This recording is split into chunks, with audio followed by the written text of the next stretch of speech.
All That's Left of You is a multi-generational drama that follows one Palestinian family over 3 generations, and really is about how this family survives decades of political upheaval and personal loss.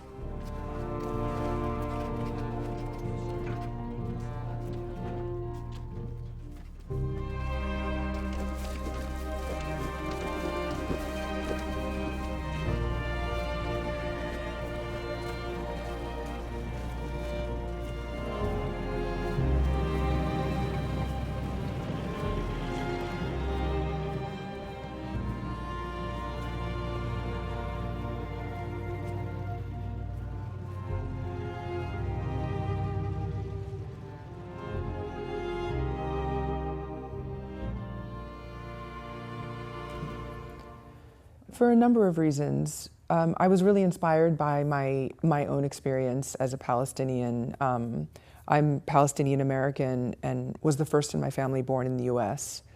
So I grew up mostly in the diaspora, but my parents took us back to Jordan and Palestine as often as they could. They really wanted us to have strong roots, to our family there and to our heritage.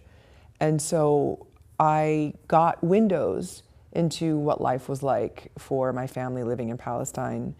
And I had experiences that helped me to kind of viscerally understand what it meant to be Palestinian. And those experiences really influenced me. You know, one of my first memories of traveling to Palestine was when I was 8 years old. And my family was going from Jordan into the West Bank to visit my father's native village. And we were held by Israeli soldiers at the border for 12 hours. The soldiers searched through all of our belongings, interrogated both of my parents for hours, and they strip searched all of us, including my baby sisters who were 1 and 3 years old. And as a kid, I just remember my dad's face burning red with humiliation. He was so upset, and he confronted the soldiers, and they started yelling at him, and he started yelling at them. And we were all just watching this, like thinking that they were going to kill him. So that was really like my first kind of memory and experience of like, oh, now I think I understand what people are talking about, what it means to be Palestinian. And so that experience really stayed with me. And I wanted to put it into, when I was thinking about the idea for this film, I wanted to really, I was thinking about that experience and how I can use it. Because an experience like that, you see your parent in a different light when you realize that they don't have the power to protect themselves or their families in that kind of situation. And I also was inspired by the experience of my father and kind of watching my father as I was growing up.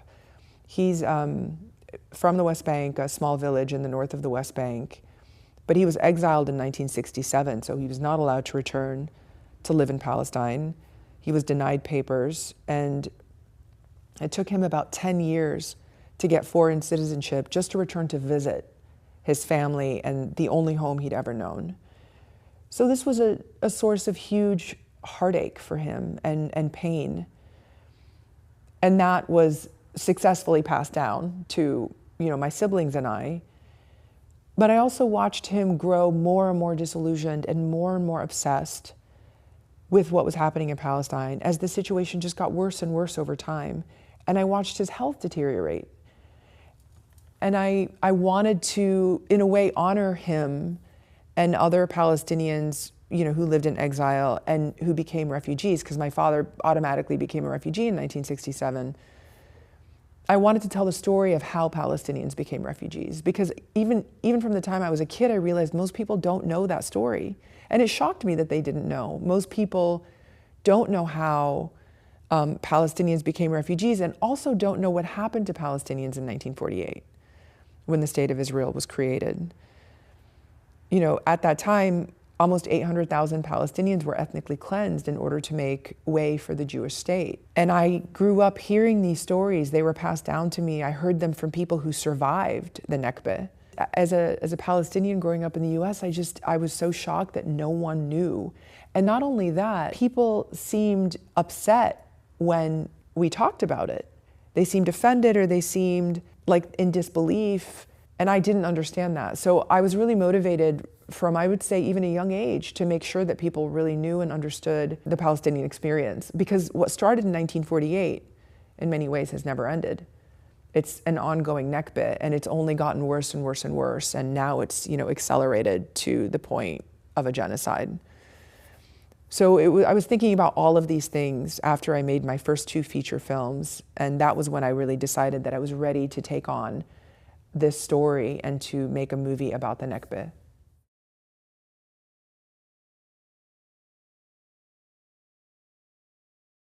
I wanted to tell the story of a family because everyone can relate to that. And I wanted to tell the story of a family over time, because what I was really interested in, again, from my own upbringing and the inheritance of trauma that I was given, I wanted to explore that. I wanted to really look at that intergenerational pain and how it's passed down. I grew up kind of watching my grandfather and my father talk politics, and my aunts and uncles, and there was always politics, like talk of politics all around. The news was always on in our household. And to hear different people's reactions to what was happening, and then to hear their reactions to what they thought should happen, what they thought the solution was, and to see how people's personalities were formed around these historical and political events. And sometimes their reactions were in opposition to a parent or a grandparent, or their reaction was influenced by a parent or a grandparent. So it was really interesting to kind of grow up in that household. And I wanted to explore that, all of the different attitudes towards Palestine, and how even Palestinians have so many different reactions to the things that are happening. But ultimately, what I was really interested in is looking at how history shapes a family over time, because I thought that's really universal.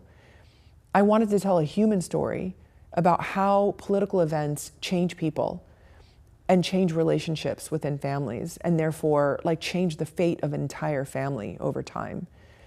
And that was really important to me, and I knew I wanted to cover a large swath of Palestinian history, because there's so much that people don't know. So I wanted to touch upon different important periods in time. 1948. You can't really understand what's happening today unless you understand how it started. And you have to go back to at least 1948 to understand that. And in some cases, people would say you have to go back even further. But 1948 is the origin of Palestinian dispossession, and therefore the origin of Palestinian suffering. So you have to really start there. And then I wanted to really look at, especially the occupation in the West Bank, because that's where my father's from. I wanted to really look at what life was like under occupation. We've normalized this term, and it sounds very benign, occupation. The word occupation is it's almost polite. But it's so brutally violent. I mean, Palestinians have lived with the most brutal violence for nearly 80 years. And we've normalized it to the level where we expect Palestinians to suffer.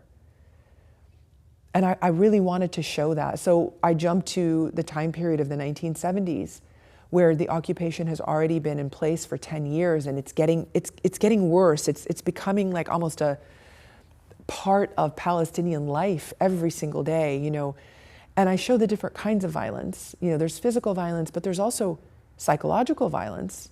There's humiliation. There's, lack of freedom of movement.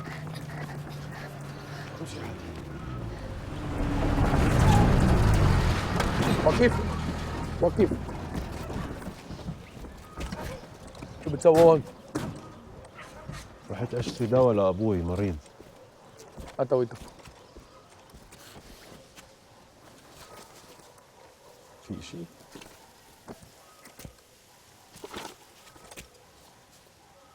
انت ما بتعرف انه في منع تجول؟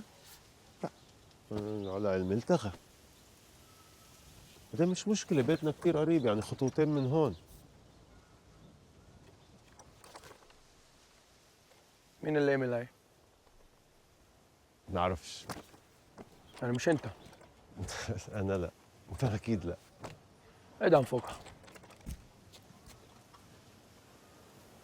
هلا؟ إسا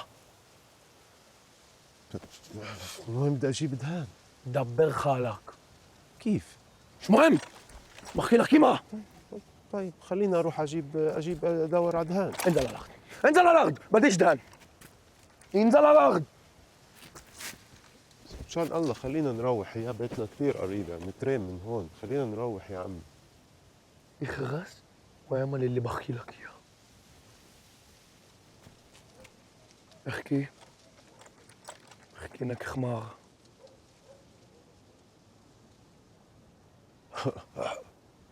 انا حمار. علي صوتك. انا حمار. يلا ترشد. انزل.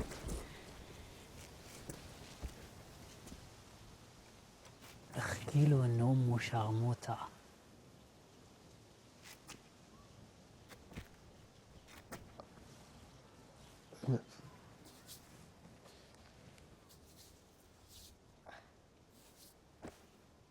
يلا احكي يا خرا. يلا قول. امك شرموطة. علي صوتك. علي صوتك. امك. علي صوتك. امك شرموطة. خلاص سيبوني بحالنا، انا ما سوينا شي خلاص. حقلنا عنا. اسكت نور اسكت. احكي لابنك يخرس ولا بقتلك. بابا بدي اروح البيت. طيب بابا هلا بنروح كمان كلمة بقتل ابوك. طيب بدك اياه يموت؟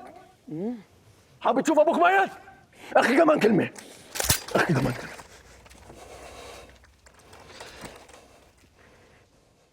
اقتلش قدامه، خليه يروح. خليه يروح.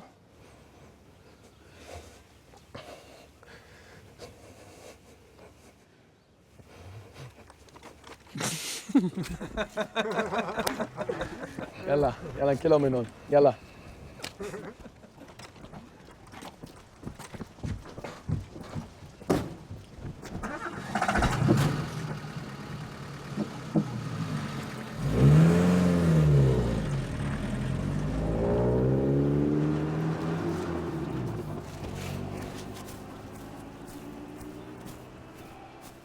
So oppressive.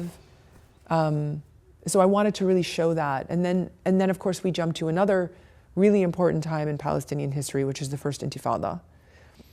And you see this younger generation just become like really, they're so rebellious, they're so like enough. They've been living under occupation for 20 years. In some cases, like in the case of this film, the character that we follow from the beginning, this teenage character who ends up in a protest, and we're following him to see what happens to him and his family. He's grown up under these conditions. You know, he's not known anything other than occupation his entire life. And the oppressive weight of that occupation, the violence of that, the daily violence of that occupation. So it's another important moment where you really see how a whole generation of young people has been impacted and how they've responded to 20 years of, or their entire lives of living under occupation. And then from there, the fourth time period, because the film takes place in 4 different time periods, but the fourth time period is 2022. And you find out, all of these years later, where the family is now and what has happened to them and, where they go from there.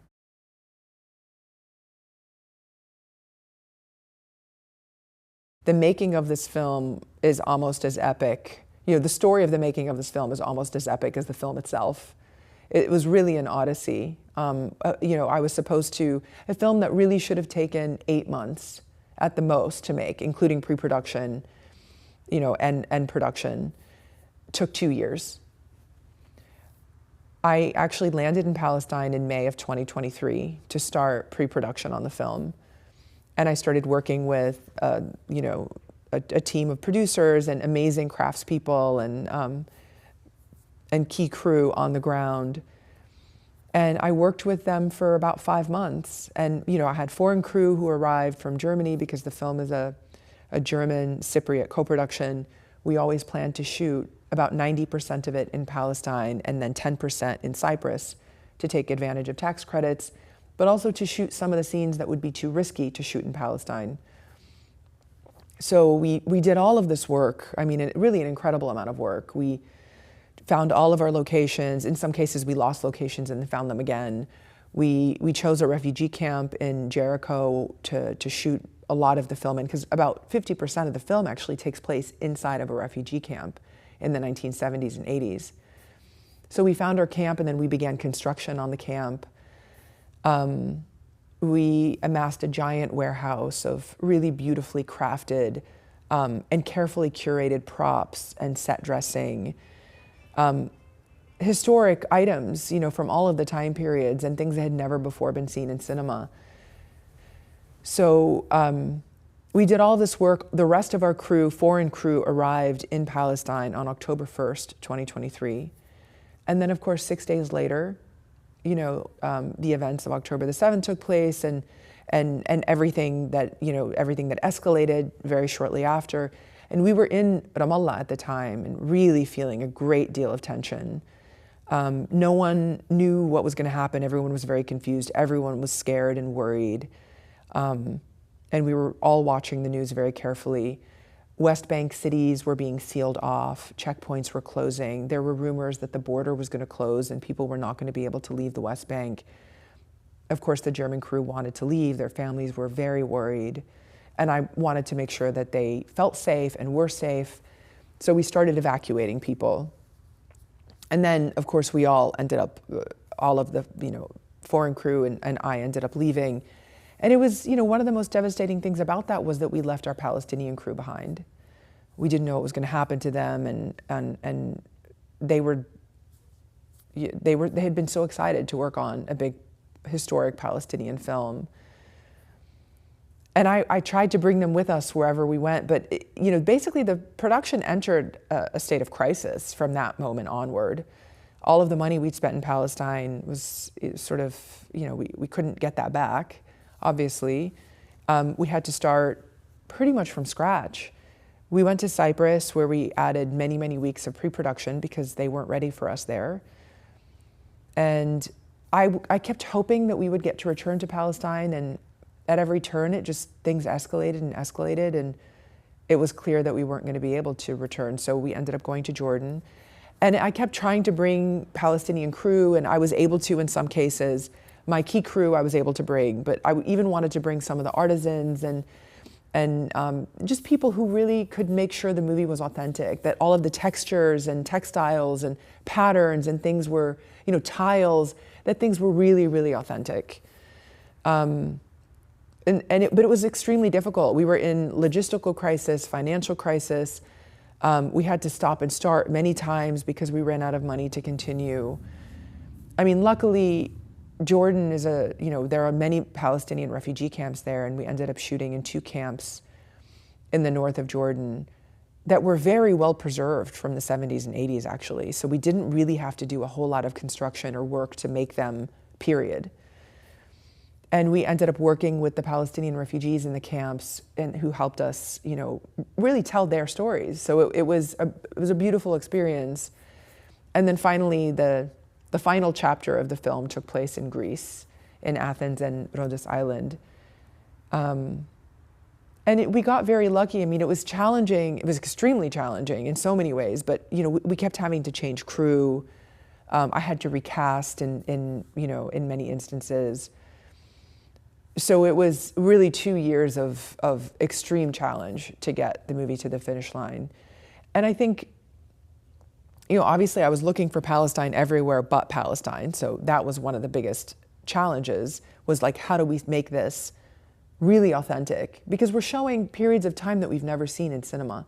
People have never seen urban Palestine in 1948. It's hard to know what Palestinians lost if you don't know what they had.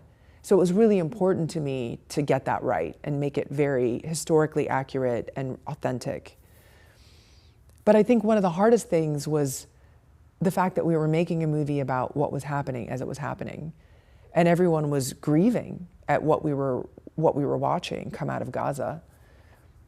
But in some ways the movie was a gift because we just all poured ourselves into it. And it was really just like this container for all of our emotions. And in some ways it's almost like the film is emotionally deeper because of what we were experiencing and going through.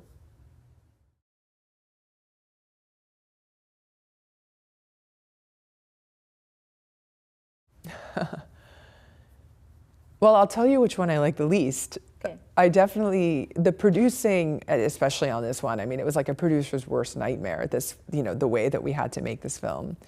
So that was definitely the most challenging. I would say, you know, I really love the process of directing and acting. And I think that in this film, the acting in particular was so cathartic. You know, in some ways, it was like we were channeling the pain that we were witnessing and the pain that we were feeling. And that was tremendously cathartic. And in some ways, I think I needed that more than I realized at the time. So I'm really grateful for that. It was one of the greatest challenges and gifts of my life to get to play that part. And the directing and acting is always a challenge, but I really relish a good challenge. So it was, and thankfully I'm not in every scene, so that helped, you know. I think if I was in every scene, it would be way worse as far as challenges go. But I do really enjoy that process of both directing and acting at the same time.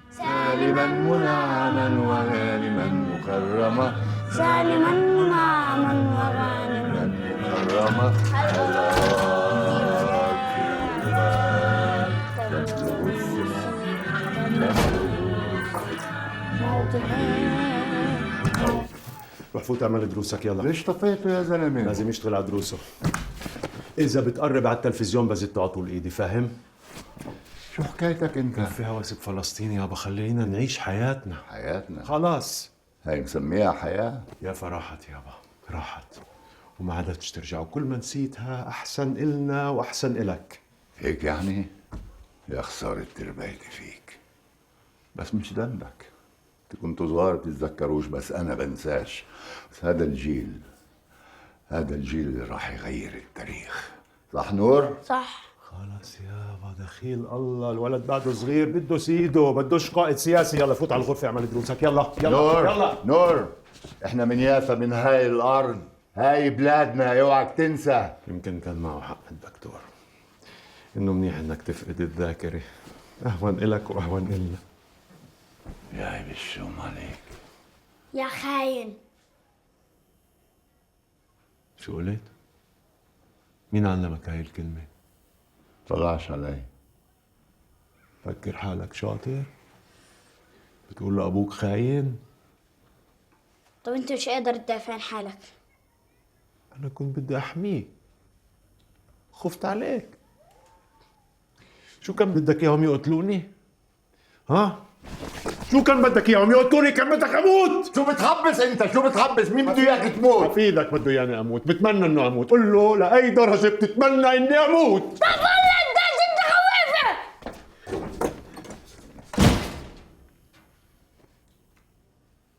I thought about them as I was writing because they are an acting dynasty in Palestine. There's no other family like them. I think there's 7 actors in the family. So it was like a wealth of choices for actors, you know, all related to each other. So you can tell this really authentic intergenerational story. And it's an intergenerational portrait both on and off screen. And it was 4 generations of Bakris, actually, because it was Muhammad Bakri, the legendary actor, of course, and then Saleh, he's the oldest of all of the siblings, and then Adam, who's one of the youngest of the siblings, so a different generation, and then the teenage Noor in the film is played by their cousin, the cousin of Saleh and Adam. So it was 4 generations of the Bakri family, and it was really, in some ways, a director's dream to have that option of casting one family for all of these parts. And I think it brought so much nuance to the relationships. They're not all on screen at the same time, but I had Muhammad, Saleh, and Muhammad Abdurrahman, who plays teenage Noor, all during, 2 of the time periods. No, one of the time. Well, no, actually, Muhammad's not in it. Well, anyway, I had 2 generations in one of the time periods. And that was really amazing. You know, they brought so much of their own relationship to the relationship of father-son in the 1970s. And so that was really great to get to see them on camera together.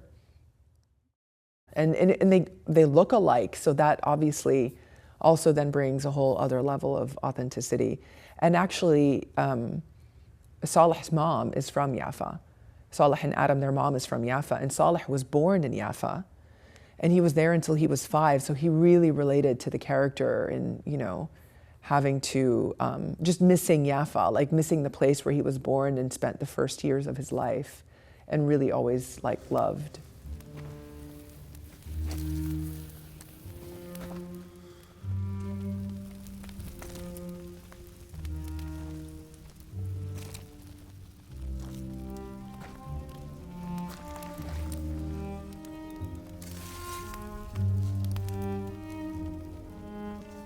It was amazing.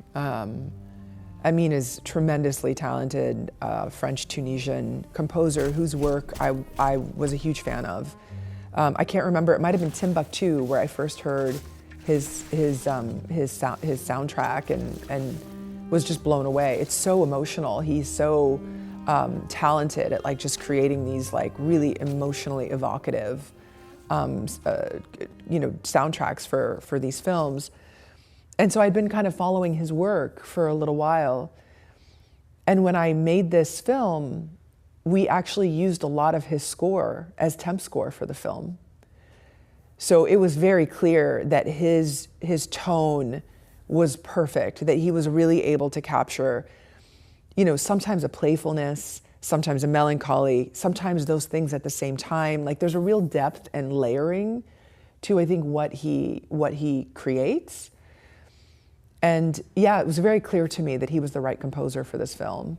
So we brought him on relatively early and had him kind of composing score as we were editing, and the editor and I were talking to him constantly, just trying to get him, you know, to kind of compose things as early as possible so that we could use his actual compositions in the temp score. But really, the temp score was full of his pieces from other films.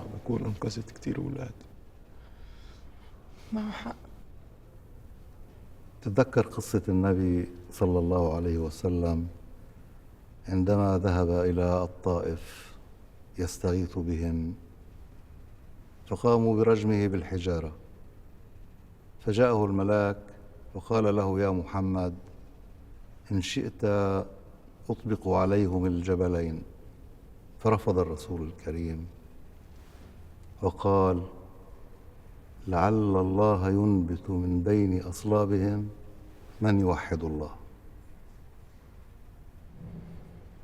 أنا ابني راح يا شيخ وما في شي بالدنيا بعودني عنه، وأنا قاعد أفكر كيف أتبرع بأعضائه بدل ما أقوم أقاوم وأخذ حقه من اللي قتله. إنسانيتك أيضا مقاومة،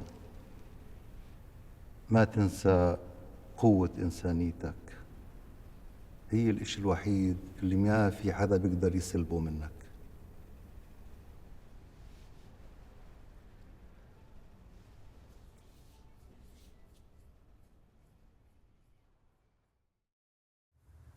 I think for me, I wanted to inspire people to really lead with their humanity, that, you know, even when we're outraged, that humanity is also resistance, that sometimes showing humanity is, and leading with our humanity is really the best way.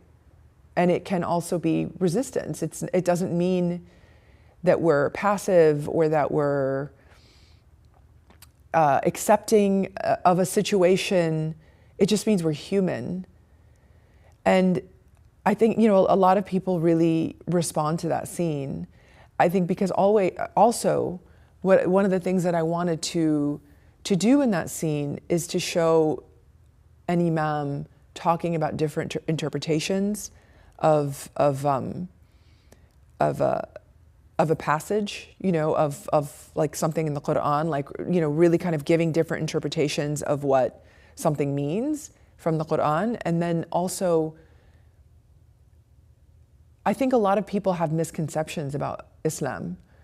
And so for an imam to say something like your humanity is also resistance, like, I think it surprises people. I mean, at least that's the sentiment that I've gotten, right? Is that it was nice to see like such a beautiful side of Islam. And sadly, we just don't get to see that often enough.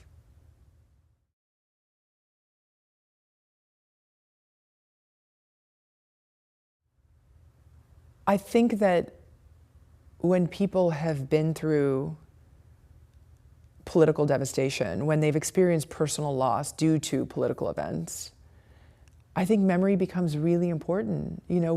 I think very often it's to pass the memory on to the next generation, to pass the struggle on, the struggle for freedom in the case of, Palestinians, to pass the culture on, to pass the stories on. It's really a way of ensuring like a continuation of an identity, and a continuation of a fight for justice. And I imagine that, with I'm Still Here, it was a similar situation where it's like, memory in that film was about justice. It was about, ultimately seeking justice. And their success in that film with, as much justice as you can get, like after you've actually lost a loved one, but at least the recognition of that suffering, it's like human beings, I think we have a hard time moving on if our suffering is not recognized.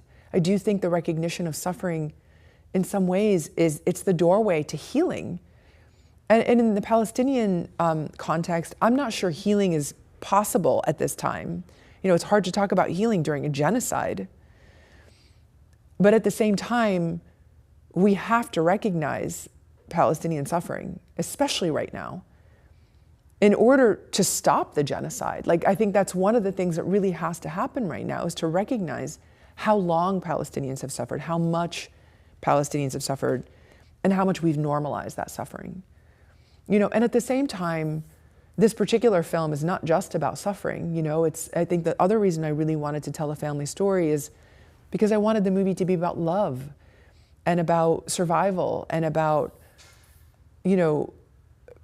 leading with our humanity, but also, I wanted the film to have tenderness and humor and hope. And, so we see that between members of the family. We see that in the way parents try to protect their kids in the film. I think that is really important. But definitely, I think there is an aspect of the film that is a bit of a meditation on memory, and really shows how memory is one of the ways that we keep the culture and the kind of resistance alive, resistance to injustice in this case.